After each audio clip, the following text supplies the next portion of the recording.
Professora, então, ah, nós da Sedufisme, como eu expliquei previamente, nós estamos fazendo uma série de entrevistas eh, tentando ouvir de professores dos mais diversos centros e dos mais diversos departamentos e áreas do conhecimento, buscando ouvir um pouco sobre o trabalho desempenhado durante o isolamento e durante a suspensão das atividades presenciais, porque para nós é muito claro que a universidade não está parada de maneira alguma, mas infelizmente a gente sente que isso não é tão claro para outras pessoas quanto é para nós. Sendo assim, nós chegamos até a informação do seu projeto, ansiedade, depressão, estresse e sua relação com a saúde e percepção de riscos e danos de profissionais de enfermagem de hospitais de referência do Rio Grande do Sul no enfrentamento da pandemia da Covid-19, estudo de métodos mistos. Estou certo? Uhum. Então, eu começo já lhe perguntando, tanto em termos teóricos, obviamente, mas porque uma coisa está relacionada com a outra, tanto em termos teóricos, mas também na prática, como está se dando esse projeto nesse período em que as atividades presenciais estão suspensas, como está sendo a promoção dele? Bom, a sensação que nós temos é que a quarentena, né, esse trabalho remoto, ele coloca os docentes, os pesquisadores, frente a um conjunto de desafios, né? Quando nós trabalhamos presencialmente, nós temos todo um acesso à infraestrutura, nós temos todo um acesso ao pessoal, nós temos acesso maior aos alunos, nós temos um acesso maior aos colegas docentes e nós já temos um processo de trabalho já instituído. Né? Quando nós estamos no trabalho remoto, no espaço domiciliar, nós temos um atravessamento de um conjunto de fatores. Né? Então, as distâncias físicas, as dificuldades de comunicação, as dificuldades de acesso. Eu falo da minha área, né? Eu sou professora da área de enfermagem, uma profissão muito feminina. Nós temos a questão dos filhos em casa, né? Então, pessoalmente, eu tenho um bebê de 1 ano e 2 meses, e eu tenho muita dificuldade de seguir trabalhando no ritmo que eu trabalhava agora no espaço domiciliar, né? Só para te dar um exemplo, quando eu escrevi esse projeto, meu filho estava doente, né? Meu filho estava com uma infecção intestinal e eu escrevi esse projeto de madrugada, porque de dia eu ficava cuidando dele. Então, essa é a minha realidade, é a realidade de muitos outros colegas que eu tenho, né? Frente ao desafio de que, bom, nós temos os filhos em casa, nós temos um conjunto de demandas familiares, mas nós seguimos trabalhando, né? Tanto quanto, ou talvez um pouco mais do que nós trabalhávamos presencialmente. Então, presencialmente, o meu filho tinha escola, eu chegava no trabalho de manhã cedo, eu saía do trabalho de tardinha, e nesse espaço de tempo eu dava conta das minhas atividades. Agora eu não tenho mais horário de trabalho. Agora eu trabalho quando meu filho dorme, né? Então, essa é uma realidade do trabalho remoto, não só dos docentes, mas dos trabalhadores que têm se encontrado frente ao desafio de trabalhar em casa. Né?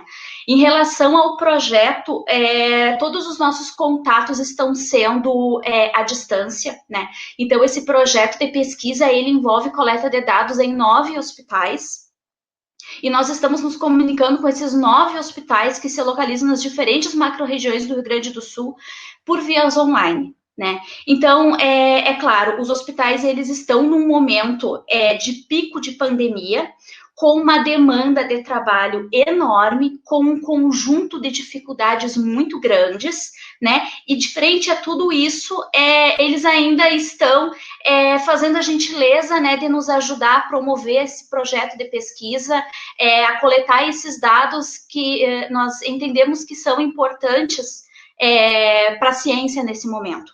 Então, o momento é um momento muito difícil para todo mundo. Né? É um momento muito difícil para os alunos, é um momento muito difícil para os professores, é um momento difícil para os serviços. Né? Então, nesse momento, a nossa realidade é essa.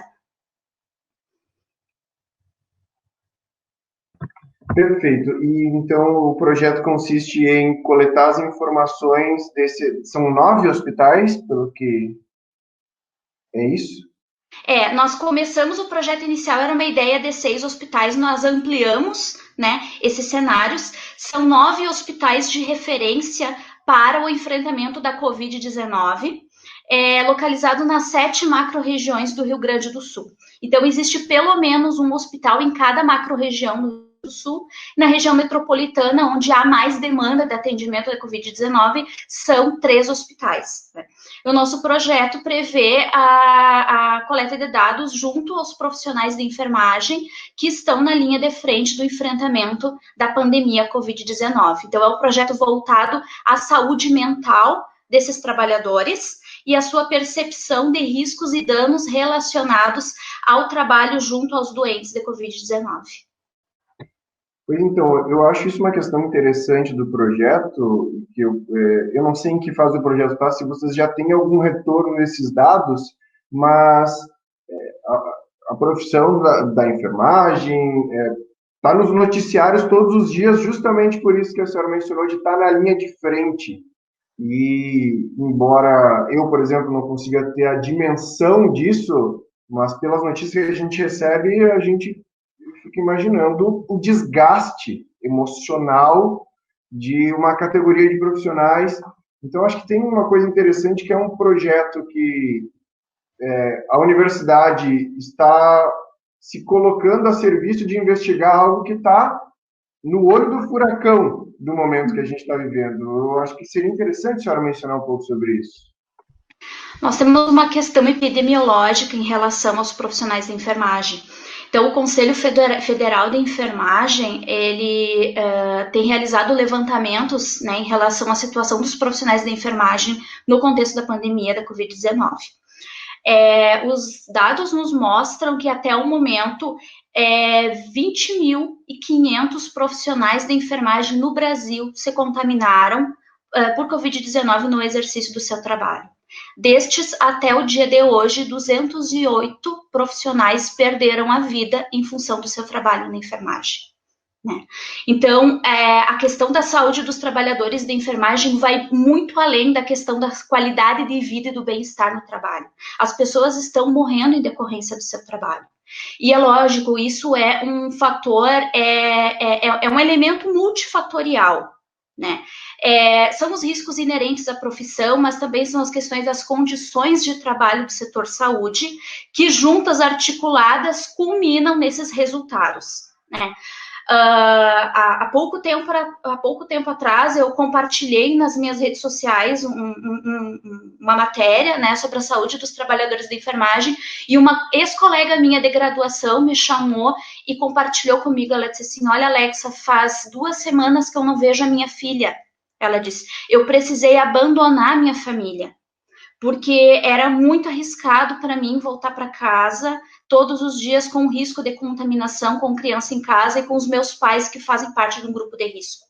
Então, os profissionais de saúde em geral, mas em especial os trabalhadores de enfermagem, que são a maior força de trabalho dentro do setor saúde e que estão 24 horas, né, por dia junto aos doentes, eles, além de se exporem aos riscos, eles ainda representam uma potencial exposição para suas famílias.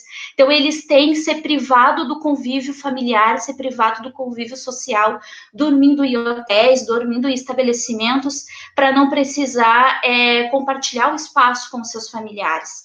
Então, em função desse conjunto de elementos, né, nós achamos que seria uma necessidade social nós darmos voz a esses trabalhadores e mostrarmos um pouco de como tem se estabelecido a questão da saúde mental no trabalho, considerando que nós estamos vivendo um momento ímpar e considerando que os danos que essas pessoas têm sofrido merecem ser visibilizados não só pela ciência, mas também pela sociedade.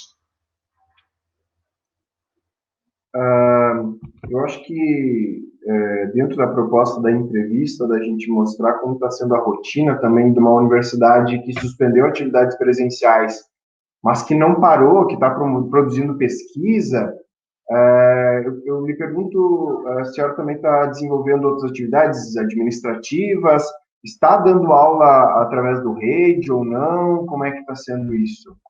Sim, nós continuamos o contato com os alunos por meio do Rede. Né? Foi um desafio bastante grande, né? Porque nós temos turmas muito plurais, muito heterogêneas, com muitas diferenças de poder socioeconômico, de acesso à tecnologia, de acesso à internet. Então, nós temos mantido um esforço muito grande para manter minimamente o contato com esses alunos, né? O Rede, ele surgiu como uma ferramenta bastante importante, né? Não apenas para nos darmos seguimento às atividades acadêmicas, mas também para nos mantermos em contato com esses alunos. Então, sim, o Rede, ele tem se mantido, nós estamos mantido as atividades à distância. Eu tenho me mantido junto à coordenação do curso, então eu sou coordenadora substituta do curso, né? A grande maioria das atividades acadêmicas foram mantidas nesse momento de isolamento, né? Com raríssimas exceções, né? Então, atividades que eram estritamente presenciais, como, por exemplo, as aulas práticas no serviço de saúde, nós precisamos suspender. Mas as atividades acadêmicas, as atividades de pesquisa, inclusive algumas atividades de extensão, né? Sempre que nós conseguimos manter a continuidade, nós mantemos. Nós sabemos que isso é importante para os alunos, importante para os serviços de saúde também, que precisam do apoio da universidade pública nesse momento. Então, a universidade pública, isso é importante que as pessoas entendam, não é só o ensino, não é só professor-aluno. Nós temos toda uma rede de trabalho e de comunicação com o setor sociedade, com o ensino, né, com as escolas, com os serviços de saúde, com as secretarias de educação, com as secretarias de saúde. Nós temos toda uma rede de colaboração e todo esse trabalho continua, né? Então, nós temos mantido um esforço muito grande de tentar manter essas atividades e temos mantido apesar das adversidades.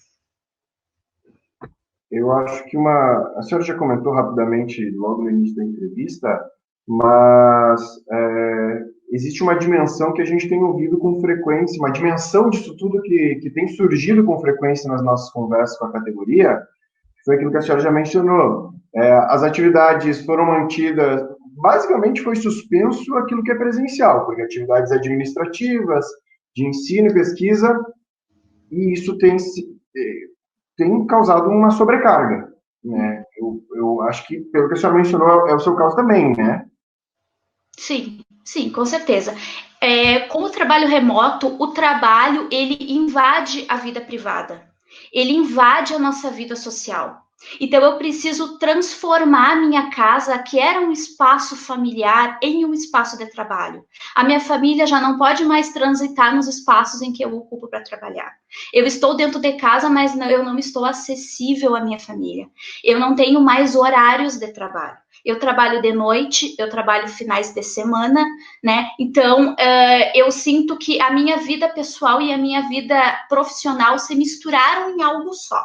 Né? Então, nós estamos o tempo todo envolvidos com o trabalho. E é lógico, como eu não estou mais, por exemplo, na sala que é a coordenação do curso, eu ainda preciso dar assistência para os alunos, porque eu sigo coordenadora substituta. Então, o meu WhatsApp, o meu e-mail e o meu Facebook recebem mensagens o dia inteiro e eu respondo essas mensagens o dia inteiro porque eu sinto a necessidade de me fazer acessível, mesmo não estando presente pessoalmente. Né? Então, cada vez mais dependente dos dispositivos de comunicação, cada vez mais ligada no WhatsApp, cada vez os horários se tornando cada vez mais relativizados. Então, eu respondo mensagens o tempo inteiro, respondo e-mails o tempo todo. E isso é uma percepção dos meus colegas também, que o trabalho invadiu a vida da gente. Né? E nós precisamos dar conta dele com as ferramentas que nós temos, com as condições que nós temos. Né? Então, esse período de trabalho remoto tem exigido que nós nos reinventemos, né? Que nós transformemos os nossos métodos de ensino. Então, eu não estava preparada para dar aula via online. Eu precisei estudar, eu precisei me reinventar, eu precisei aprender a editar uma aula, eu precisei aprender a lidar com ferramentas que antes eu não tinha trabalhado, tudo isso num tempo muito curto. né? Então, os docentes, os pesquisadores, os extensionistas têm se virado, né, para dar conta de um conjunto de demandas, e as demandas não esperam a pandemia terminar, né? As demandas, elas seguem, elas não podem ser postergadas, né? Então, o trabalho docente tem imposto esses desafios que nós temos encarado dia após dia. Perfeito. E uma última pergunta, nesse contexto todo, a universidade vem de uma série de ataques que vão desde ataques digamos assim, ao valor da universidade, numa ideia mais subjetiva, mas a universidade vem também de ataques com cortes de verbas. O que a senhora diria para alguém que alega que a universidade está parada? Por exemplo, agora se discute com frequência corte de salário para servidores públicos, porque com a suspensão das atividades presenciais, algumas figuras insistem em dizer e tentar fazer com que a população pense que a categoria não está trabalhando. Então, o que a senhora diria para alguém que alega que a categoria não está trabalhando por conta da suspensão das atividades presenciais? Bom, eu gostaria muito, né, que a sociedade tivesse a compreensão que o papel que a universidade desempenha no cenário brasileiro é um papel muito para além da formação dos recursos humanos, né, que vão produzir o progresso brasileiro, né? Então, em primeiro lugar, dentro da universidade pública se produzem cientistas, se produzem arquitetos, se produzem professores, se produzem enfermeiros, se produzem filósofos, artistas, um conjunto de profissionais que vão produzir o que se precisa para que o país cresça. Para além disso, eu acredito que a sociedade precisa entender que a maior parte da ciência no Brasil se faz dentro das universidades públicas. É lógico, nós temos instituições de pesquisa muito importantes, mas a universidade pública, ela produz um conhecimento que é fundamental para que o país seja rico e próspero, né? Nesse momento da pandemia da Covid-19, as pessoas esperam uma vacina, esperam uma cura, esperam uma resposta. Eu diria para a sociedade hoje que a resposta, que a solução para a pandemia não vai vir de um decreto presidencial. A solução para a pandemia vai vir da ciência, vai vir da pesquisa e talvez, possivelmente, de dentro das universidades públicas. Eu diria para as pessoas que elas precisam compreender que a ciência que a universidade pública ela promove, ela forma, olha, tem tanta coisa que eu poderia te dizer, mas eu gostaria que as pessoas entendessem que tudo que a universidade pública cria está por trás do alimento que o cidadão tem em cima da mesa, está por trás dos medicamentos que a sociedade precisa para manter a sua saúde, está por trás das tecnologias que facilitam a vida das pessoas, as tecnologias que salvam vidas, as tecnologias que fazem com que a economia gire. A ciência, ela gera empregos, a ciência gera renda, a ciência gera conhecimento que faz com que a humanidade entenda suas próprias questões. A ciência gera inovações que melhoram a saúde, que melhoram a educação, que melhoram a sobrevida das pessoas. A ciência, a tecnologia, ela está diretamente relacionada às respostas que o Brasil precisa para superar os seus problemas. A ciência, a pesquisa e a educação são o futuro, né, da nossa sociedade. Não existe futuro sem educação, não existe futuro sem ciência e, portanto, não existe futuro sem instituições de ensino valorizadas, né, valorizadas e financiadas adequadamente. Qualquer pessoa, qualquer liderança que promova o sucateamento da universidade pública não é uma liderança que está comprometida com o progresso do país. Era isso que eu gostaria que as pessoas compreendessem, tá bem? E que visualizassem e para entender que ter universidades públicas de ponta, como o Brasil tem, é um privilégio. As universidades públicas do Brasil são algumas das melhores universidades do mundo, que se destacam em ciência, em ensino e em extensão.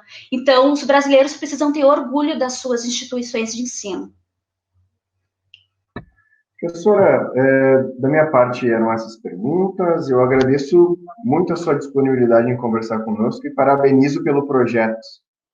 Muito obrigada, eu que agradeço pela entrevista. Tá certo. Muito obrigado, professor.